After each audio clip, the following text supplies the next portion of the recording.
Well, let's talk a little bit about Peter itself. Maybe you have had a chance to travel to other cities in Russia. How different Peter is, and what's so special about it? How is that the Northern European capital, as they say? St. Petersburg is the only city in the world where you have like this perfect combination of culture and the arts, and not like a real kind of like nightlife, kind of like a contemporary kind of like cool kind of life going on, and a city where you're not bogged down in gridlock, you're not bogged down in like this feeling like you're in a huge city with lots of skyscrapers and stuff. It's completely unique. I mean, in Russia in particular, it's the only Russian city that really looks and feels like Europe. It really does. You walk out on the streets, and I'm sure you'll see the streets of St. Petersburg on this.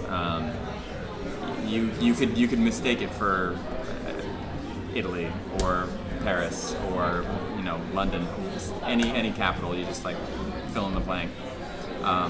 Architecturally, it is astounding. It's whenever people ask me to write about Petersburg, because I have to write our blurbs and stuff for our catalogs and the website and stuff. It's grandiose. Like, I mean, there's no other city that I've ever been in the world where you feel when you walk down Prospect, like a Prospect, you're walking down the most like wide, confident, intensely like in your face street that you've ever been on before. Like the Neva River itself that runs through the heart of St. Petersburg is just wide. It's like grandiose. And on the banks of that river, you've got palaces, you've got this Peter and Paul fortress, you've got like the Rastalny Kolony, like these columns that in the summertime especially they have lots of holidays, and they burn the fakilia on the top of them, like the fakilia, I don't even know what it is in English, but like flames, like flames, the torches on the top. It's just like, and behind there's like the building that they used to use for the trading, like the trying to think of English words instead of saying it in Russian. Say it in Russian. Yeah. Well, сейчас это просто музей флота. Фонтаны в Неве тоже. Фонтан, да. Фонтанка, фонтаны на Невском проспекте.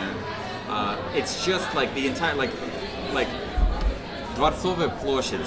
When I was a kid, in 1987, my parents videotaped a concert that Billy Joel gave in Leningrad. Billy Joel live in Leningrad. It was on HBO. They taped this. I remember sitting there with my whole family and watching it. And at the beginning of this live concert, it was the first rock concert they ever had in Leningrad.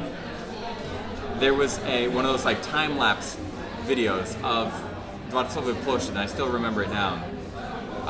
Palace Square, the people coming on and off of that square. And I remember it has the column in the middle of it, the Alexander column. I remember just being blown away.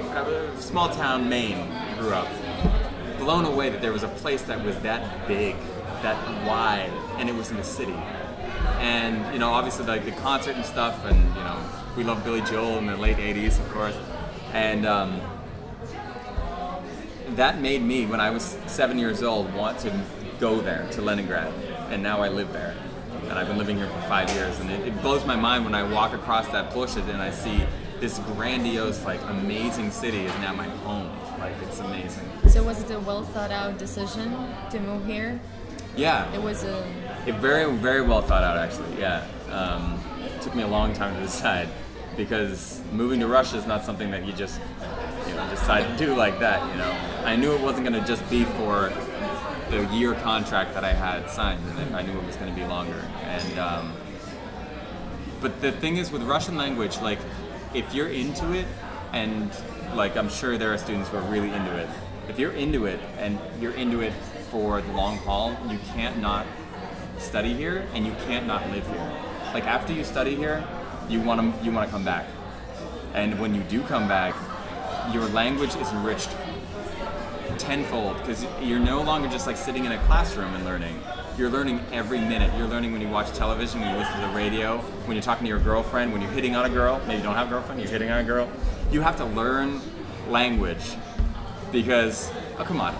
I completely agree. I mean, I completely agree. Let's call a spade here, guys. The reason why guys come to St. Petersburg, no, it's not just because the women are beautiful, but it doesn't hurt.